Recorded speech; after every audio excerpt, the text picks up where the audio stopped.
to make that commitment to the rookie. And he remains undecided between Shedeur and practice squad QB Bailey Zappe. The Joe trade took us by surprise. That was not something that we saw coming. You know, they called us, and you know, it happened very fast and happened not too long ago. So still working through all roster type of things.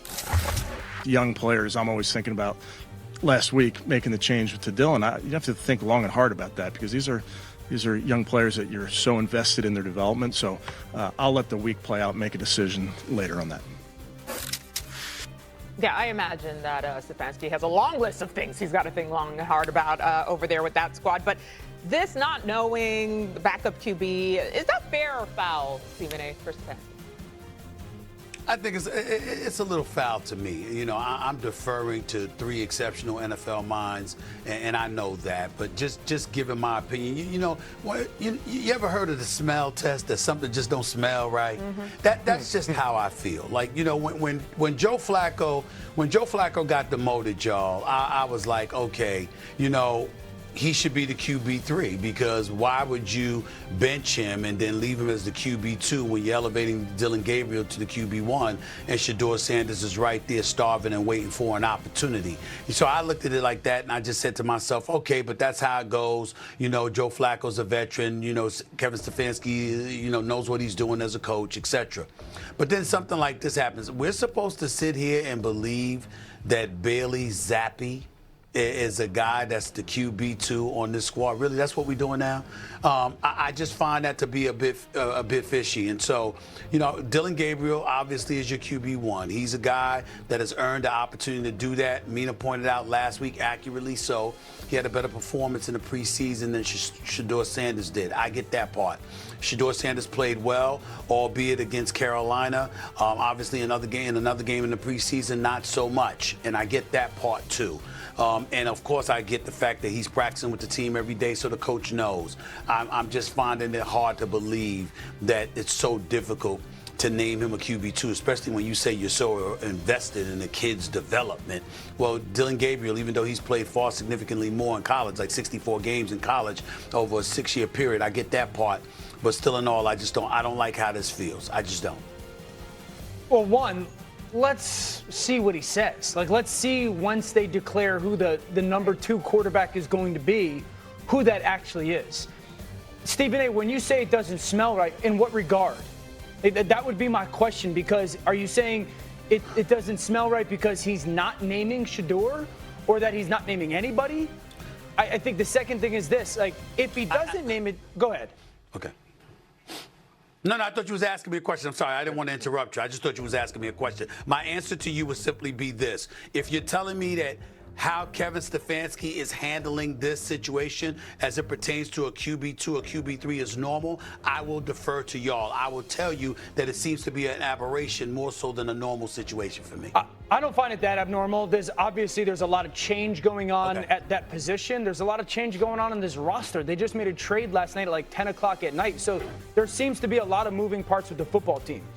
My overall takeaway is this. I honestly don't think it's that big a deal. We got to give him the opportunity to actually declare who the number 2 is going to be. If it's not Shedeur, do I find that disappointing? Yes. Do I find that odd? Yes. Would I be disappointed from a treetop view and a Shedeur perspective of then why not? You know, why when it's obviously been made clear that really they're trying to figure out that position for the rest of the season. I agree they're trying to win games, but like that's a focal point. It would be what is going on that Shedeur can't even be essentially the 3rd string quarterback and obviously QB2 with Dillon Gabriel now? I think if they go with Zappe, Dan, you know this, it's very rare for a rookie quarterback to back up another rookie quarterback. And I actually think that is a valid explanation. It doesn't mean technically that Zappe is more important to the franchise than Shedeur, or they even think he's better in the long term than Shedeur. It means if we're going to Pittsburgh and Dillon Gabriel gets hurt, an experienced quarterback to back him up, that is kind of the norm in the NFL. I mean, it's very unusual, and Dan, you know this, for a rookie to back up another rookie. All of that said, I am in agreement with Stephen A. about the sense I'm getting, which is the coaching staff doesn't believe in Shedeur Sanders. And that's their right. I do wonder, though, if organizationally they need to consider a trade or moving on, giving him a chance to end up somewhere else. I felt this way from the beginning when they drafted him. It seemed like an afterthought. It didn't seem to be the best landing place for him. So I wonder, Ryan, if a parting of ways should be in consideration. And I say that, by the way, not judging the Browns for the decision. That's entirely a football move. Yeah, I think whatever Kevin Stefanski says is fair because it's Kevin Stefanski's team and it's his process. I also think it's extremely obvious that Kevin Stefanski doesn't mess with Shedeur Sanders the way the outside public believes that he should. When you think about this process, it feels that Kevin Stefanski wasn't ready to draft Shedeur Sanders, and then upon drafting him, he didn't put a plan in place to handle the person. You have to understand with Shedeur Sanders is going to come more media attention, more scrutiny. He's going to be treated unlike anything else in that locker room or anything else we see in the league based on his position. He won't be treated like a backup. He won't be treated like a third stringer. He won't be treated like a practice squad guy. You're going to have to answer questions about him, which is why you need answers prepared. If he is still figuring it out, which he should be, which he is, give them a reason why. Give them a Shedeur Sanders reason why. Give them a Bailey Zappi reason why. Don't give them an excuse. And I'm in full agreement with Mina.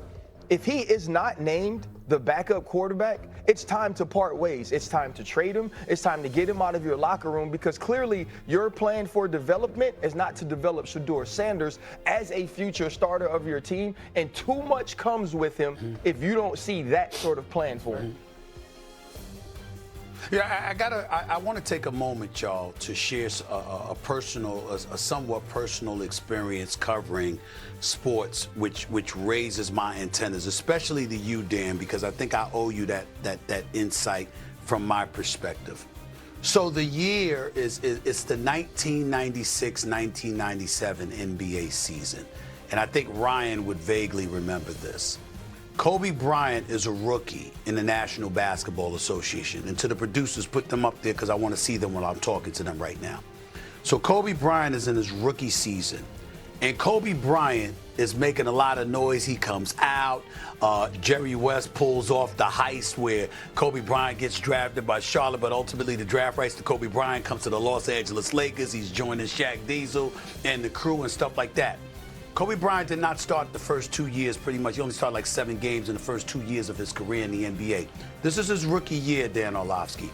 But he talked so much, and he was so confident, and the swag that he came with is what he came with, that was when the rumors were that Shaq tried to slap the living hell out of him at Loyola Marymount or whatever because he was so disgusted with his mouth, and Kobe was telling you what he was going to be, that he was going to catch MJ, that he was going to be MJ and all of this stuff. Let me tell you what happened. You remember that game when Kobe Bryant shot those air balls against Utah in the postseason? That was his rookie year when Shaq walked over and wrapped his arms around him. One of the reasons that happened, Dan, was because Del Harris, who is a very good man and was a damn good coach, got so annoyed with Kobe's mouth that he said, bump it, and threw him out to the wolves when everybody felt Kobe wasn't ready.